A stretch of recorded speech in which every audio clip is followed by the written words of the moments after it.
문재인 대통령이 2억 1,700만 원의 뇌물을 수수한 혐의로 검찰에 의해 기소되었습니다. 문재인 대통령 사인은 이상직 전 의원의 회사에 특혜 채용이 되었고, 그 반대급부로 이상직 전 의원은 중소벤처기업진흥공단 이사장으로 임명되었습니다. 전형적인 매간 매직 사건입니다. 이와 같이 문재인 정부의 총체적 부패와 비리, 반역적 행태가 하나하나 드러나고 있습니다. 그런데도 문재인 대통령은 간단한 입장 표명도 못하고 있습니다. 정치 이슈가 있을 때마다 훈수를 두던 SNS는 왜 침묵하고 있습니까? 더욱 과감한 것은 민주당의 태도입니다.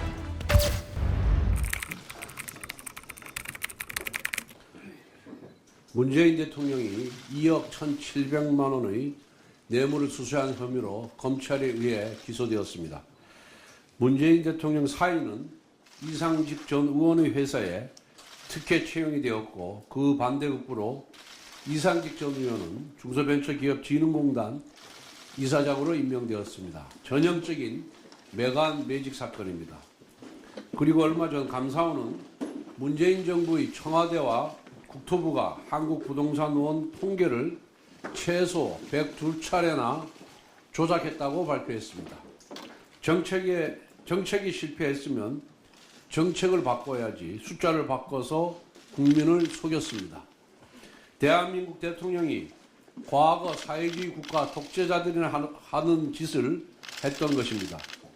한편 문재인 정부는 2018년 9.19 남북군사협의에 따라 남북이 비무장지대의 감시초소 GP 일부를 철수시킬 때 북한 GP의 핵심 시설물이 남아있는 것을 알면서도 검증 결과를 조작하여 북한 GP가 불능화되었다고 발표했습니다.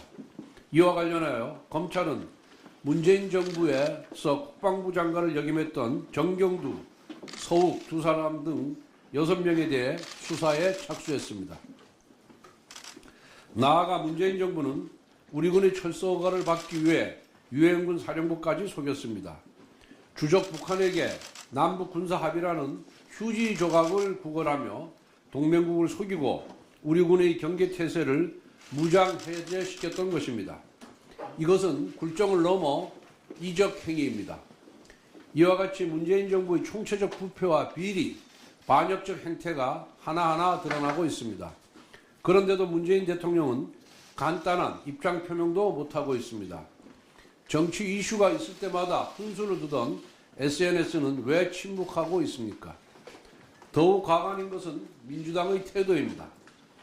이재명 세력은 검찰이 문재인 대통령을 뇌물수수 혐의로 기소하자 검찰의 발악, 정치 깡패 집단과 같은 극언을 쏟아냈습니다. 심지어 검찰을 해체시켜버리겠다고 공언하고 있습니다. 민주당 세력이 무슨 범죄를 저지르든 간에 건드리기만 하면 모조리 섬멸해버리겠다는 섬뜩한 겁박입니다. 이재명 후보와 민주당이 검찰을 증오하는 이유는 간단합니다. 자신들의 범죄를 수사하기 때문입니다. 검찰을 해체하려는 이유도 간단합니다. 수사를 무력화하여 자신들의 범죄를 덮으려는 것입니다. 민주당이 권력을 장악하려는 이유는 자신들의 범죄를 영원한 미제 사건으로 만들어보려는 것입니다. 문재인 정부는 통계 조작으로 국민을 속이고 공문서 위조로 동맹을 속였습니다. 매간 매직으로 자식을 캥거루처럼 챙겼습니다. 이재명 세력은 명확한 범죄 행위를 덮으려고 합니다. 국민의힘은 민주당의 범죄 은폐 시도에 맞서 단호하게 법치를 세우겠습니다. 이재명 세력의 방송장악 돌격대로 전락한 국회 가방위의 폭주가 점입 가경입니다. 국회 가방위는 오늘 30일 방송장악 청문회를 개최하기로 일괄적인 결정을 내렸습니다. 지난 18일 아무런 협의도 없이 이재명 세력 마음대로 무려 54명의 증인과 3명의 참고인을 일방 채택하였고, 23일에는 6명의 증인과 4명의 참고인을 일방적으로 추가했습니다. MBC에 부담을 주는 고 요한나 사망 진상규명 청문회에는 응하지 않더니 난데없이 KBS와 YTN을 상대로 일명 방송장악 청문회를 들고 나온 것은 이재명 세력의 비뚤어진 언론관을 고스란히 보여줍니다. 증인 명단은 더 가관입니다. KBS와 YTN은 사장부터 본부장, 국장, 실장, 팀장, 감사, 사회이사까지 마구잡이로 불러들여 온갖 갑질로 길을 들여서 방송 장악을 하겠다는 정략적 속셈을 보여주고 있습니다.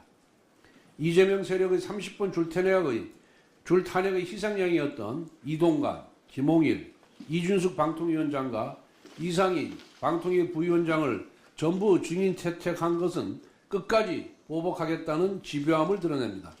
나아가 민간기업 CEO들까지 대거 증인으로 채택한 것은 국가 권력을 모두 장악한 점령국 노름의 예행 연습입니다. 그 와중에 대선에서 공정한 선거방송을 지도해야 할 한균태 선거방송심의위원장까지 증인 출석을 요구했습니다. 계엄 당시 민간인이었던 사람한테 계엄 포고령과 관련하여 무엇을 증언하라는 것입니까? 대선을 앞두고서 대놓고 편파 방송의 판을 깔아보겠다는 흉계일 뿐입니다. 히틀러가 집권하고 나서 선전장관 게벨스가 가장 먼저 했던 일이 언론 통폐합과 방송 장악입니다. 이재명 민주당이 꿈꾸는 것은 히틀러식 총통 권력이고 국회의원을 이틀막 하면서 방송 장악 청문회를 열겠다는 최민희 위원장이 꿈꾸는 것은 게벨스의 역할입니다. 오늘 6월 3일 현명한 국민들께서 반드시 이재명 세력의 방송 장악 독재 기도를 막아 주실 겁니다.